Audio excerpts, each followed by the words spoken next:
we've been looking at the topic of wrongful trading, which is front of mind for many directors when their companies begin to struggle. The question is, first of all, who is liable under wrongful trading, under the Insolvency Act? And the answer to that is, it is, of course, the directors who are registered at the Companies House, but it's also another bunch of people called de facto directors, who are people who act as directors without being registered as such at Companies House. And then there's a third category, a slightly odd distinction, a so-called shadow director. And that is a person who is not registered at Companies House, but from whom the directors of the company and its senior staff are accustomed to accept instructions and orders. Shadow directors. So all those people can be caught. It's not just anybody who's on the register at Companies House when the company files for insolvency.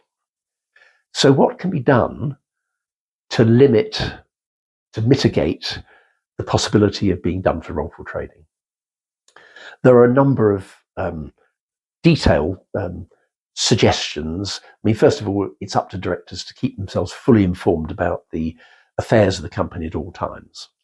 It's up to the directors to keep that knowledge updated, to review it regularly. It's up to them, if there's more than one director, to come together, perhaps these days by Zoom or Teams, but to discuss and evaluate the situation the company is in.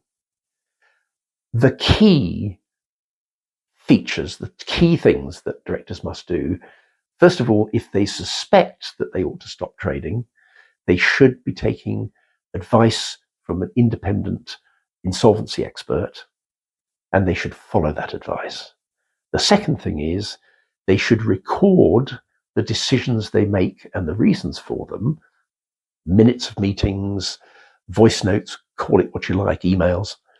And finally, they need to keep and make available the documents that supported their decision making. I mean, fundamentally, what they have to do, the directors in this situation, is to demonstrate that they acted reasonably and that in the circumstances they did all they could to minimize the losses suffered by creditors.